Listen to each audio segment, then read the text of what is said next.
Hi ma'am. Hello. Ma'am ఇప్పుడు ఒకే ల్యాండ్ని ఇద్దరికి అమ్మేస్తారు. సో దీన్ని ఎలా గుర్తించాలంటారు? ఒకసారి మనకి ల్యాండ్ మనది పేరు మీదకి రిజిస్టర్ అయిపోయినాక దేర్ ఆర్ సర్టెన్ ప్రొసీజర్స్ అండి. ఇప్పుడు నేను మీ దగ్గర ఒక ల్యాండ్ తీసుకున్నాను. Just for example I took 1 acre land మీ దగ్గర తీసుకున్నాను. తీసుకున్నాక మీ దగ్గర నేను ల్యాండ్ కొనుక్కున్నాక అది నేను ఆన్లైన్లో ఎక్కియాలి. ఓకే. సో దానికి ఒక ప్రొసీజర్ ఉంటుంది. మీరు రెవెన్యూ డిపార్ట్మెంట్కి వెళ్ళాలి. మీరు ఏదైతే passbook or whatever the land documents మీ టైటిల్ డీడ్ ఉందో దాన్ని తీసుకొని వెళ్ళి you have to prove that now you are the owner. Okay. Title deed చూపెడితే వాళ్ళు మీ పేరు ఎంట్రీ చేసుకుంటారు. దాని తర్వాత మళ్ళీ మీరు ఒక ఎలక్ట్రిసిటీకి అప్లై చేసుకోవాలి. ఎలక్ట్రిసిటీ కానీ వాటర్ కానీ something you have to apply. And అది కూడా మీ పేరు మీద ఉండాలి. ఓకే. మీ పేరు మీద అయినాక దెన్ ఈ title deed, okay, title deed మీ పేరు మీద ఉంది, ఎలక్ట్రిసిటీ మీ పేరు మీద ఉంది, వాటర్ బిల్ మీ పేరు మీద ఉంది అంటే this land property belongs to you అని అర్థం. కొంతమంది ఏం చేస్తారు అంటే ల్యాండ్ కొనుక్కుంటారు, టైటిల్ డీడ్ తీసుకెళ్ళి అల్మారీలో పెట్టేసుకుంటారు. ఓకే. సో ఏమవుతుంది అంటే పాతది ఎవరైతే ఓనర్స్ ఉన్నారో వాళ్ళ పేర్లే రిఫ్లెక్ట్ అవుతుంది ఆన్లైన్లో. ఓకే. ఫర్ ఇన్స్టెన్స్ ఇప్పుడు మనకి ధరణి లాంటి యాప్స్ వచ్చినాక ఇప్పుడు ఇది ఒక ప్రొసీజర్ కింద మారిపోయింది. కానీ దీనికి ముందు ఏం జరిగేది అంటే నేను ఒకవేళ నా పేరు ఆన్లైన్లో ఎక్కలేదు, ఈ కంప్లీట్ ప్రొసీజర్ని నేను ఫాలో అవ్వలేదు అనుకోండి, then there is a chance. ఇది ఎవరు చేస్తారంటే ఆ ఏరియాలో రియల్ ఎస్టేట్ బ్రోకర్సు కొంతమంది అవే వెతుక్కుంటూ తిరుగుతూ ఉంటారు ఎవరిని ఎలా మోసం చేయాలి అని.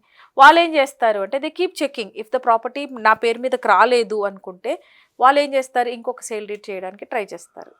ఓకే. అది ఫాల్స్ సిగ్నేచర్ ఉండొచ్చు, ఫాల్స్ స్టాంప్ డ్యూటీ కట్టేసుకొని చేసే ఛాన్సెస్ చాలా ఎక్కువ ఉన్నాయి.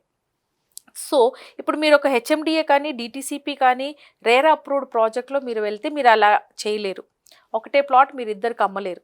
ఎందుకంటే మనకి హెచ్ఎండిఏలో మన పర్మిషన్ నెంబర్తో ఆ ప్లాట్ నెంబర్ ఎవరిదో మనం ఈజీగా కనుక్కోవచ్చు. కానీ ఇలాంటి మోసాలు మనకి మ్యాక్సిమం జరిగేది అగ్రి ల్యాండ్స్లో. ఎందుకంటే అగ్రి ల్యాండ్స్లో there is no fixed boundaries for service. Okay. ఇప్పుడు ఒక సర్వే నెంబర్ 200 ఉందనుకోండి, ఆ సర్వే నెంబర్ 200లో ఎంతమంది ఓనర్స్ ఉన్నారో అనేది మనకు తెలియదు.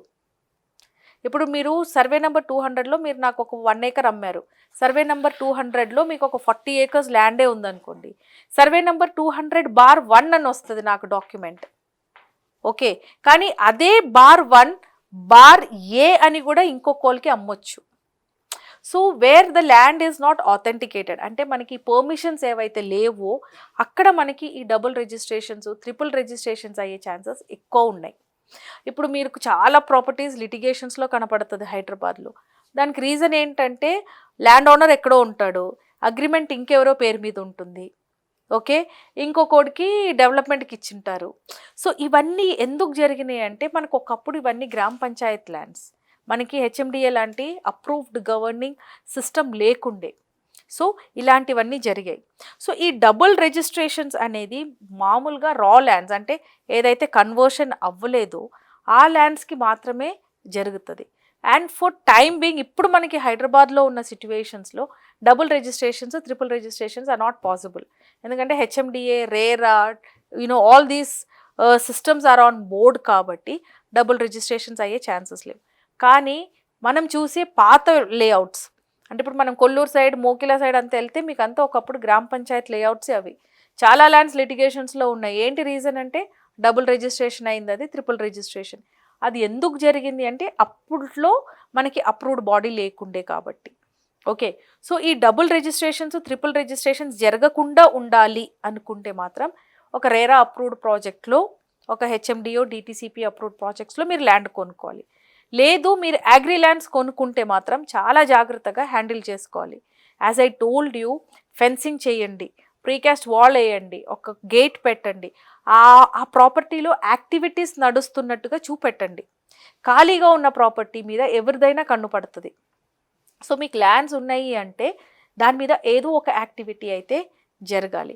అది లేదు అంటే డెఫినెట్గా మీ డాక్యుమెంట్ పెట్టుకొని వేరెవరో ఆ ప్రాపర్టీని ఎవరికో అమ్మేసి అయితే ఉంటారు. So this is very common, especially when the land prices are going high. ఇప్పుడు కూడా మనకి 1000 రూపాయల గజం ఉందనుకోండి కొండాపూర్లో, ఎవరు చేయరు ఇవన్నీ. మోసాలు ఎక్కడ జరుగుతుంది అంటే డబ్బులు ఎక్కువ ఉన్న చోట జరుగుతుంది. సో డబ్బులు ఎక్కువ అయినప్పుడు మన ప్రాపర్టీకి వాల్యూ పెరుగుతుంది అనుకున్నప్పుడు మన జాగ్రత్తలు మనం తీసుకోవాలి. So this is very important that you keep checking. Okay, మీరు ఎవ్రీ మంత్ మీరు ఈసీ, ఇప్పుడు మనకు ఆన్లైన్లో వస్తున్నాయి, ఈసీ చెక్ చేసుకోవచ్చు. ఎవ్రీ మంత్ మీరు మీ ఎన్కంబరెన్స్ సర్టిఫికేట్ చెక్ చేయండి, మీ పేరు రిఫ్లెక్ట్ అవుతుందా లేదా. మీ పేరు రిఫ్లెక్ట్ అవుతుంది అంటే ఆ ల్యాండ్ మీ పేరు మీద ఉంది అని అర్థం. అదే వేరే వాళ్ళ పేరు వచ్చింది అనుకోండి, ఆ ల్యాండ్ మీ చేతిలో నుంచి వెళ్ళిపోయింది అని అర్థం. సో ఎప్పుడైనా ల్యాండ్ కొనుక్కుంటే ఇమ్మీడియట్గా దాన్ని మ్యూటేషన్ చేయించుకోండి.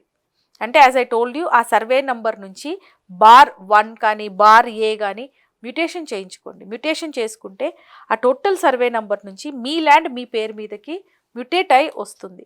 దాని తర్వాత every month keep checking your encumbrance certificate and once in a while visit the property. ఆ ప్రాపర్టీ దగ్గర మీ ఫుట్ ఫాల్ ఉంది అనుకుంటే పక్కన వాళ్ళు కూడా తెలుస్తుంది, అరే వాళ్ళు వస్తుంటారు వెళ్తుంటారు అని. ఇలాంటి ఇష్యూస్ చాలామందికి ఎలా జరుగుతుంది అంటే ఎన్ఆర్ఐ క్లయింట్స్కి అవుతుంది, ప్లాట్స్లో కూడా అయినాయి రీసెంట్గా. సో వాళ్ళు ఏం చేస్తారంటే ఒకసారి ప్రాపర్టీ కొన్నారనుకోండి, ఎవరికో అప్పగించేసి వెళ్ళిపోతారు. కానీ నా ప్రాపర్టీ నేను చూసుకున్నట్టు పక్కన వాళ్ళు చూసుకోవాలని రూల్ లేదు. అది మన రిలేటివ్స్ అయినా మనకి కావాల్సిన వాళ్ళైనా కూడా వాళ్ళకి వాళ్ళ పనులే ఎక్కువ ప్రయారిటీ ఉంటుంది. సో మీరు అలా తీసుకున్నప్పుడు ఒక కంపెనీకి అసైన్ చేయండి. ఇప్పుడు చాలా ఫెసిలిటీ మేనేజ్మెంట్ కంపెనీస్ ఉన్నాయి. అలాంటి కంపెనీస్కి మీరు అసైన్ చేసుకోండి. వాళ్ళు వెళ్తారు, వాళ్ళు మీ ప్రాపర్టీని చెక్ చేస్తారు, మీకు ఫొటోస్ పెడతారు, వీడియోస్ పెడతారు. సో అలాగా మీరు కాపాడుకోవాలి తప్ప ఒక్కసారి ల్యాండ్ కబ్జా అయిపోయింది అంటే we cannot do anything. Thank you so much ma'am. ఇప్పుడు చాలా మందికి ఉన్న కన్ఫ్యూజన్ని మీరు ఒక క్లారిటీ ఇచ్చారు. అంటే వాళ్ళు ఇన్వెస్ట్ చేయాలా వద్దా, లేదా చేస్తే ఎలాంటి బెనిఫిట్స్ మాకు వస్తాయి. సో దీనికి మాకు చాలా చక్కటి క్లారిటీ ఇచ్చినందుకు thank you so much ma'am. Thank you.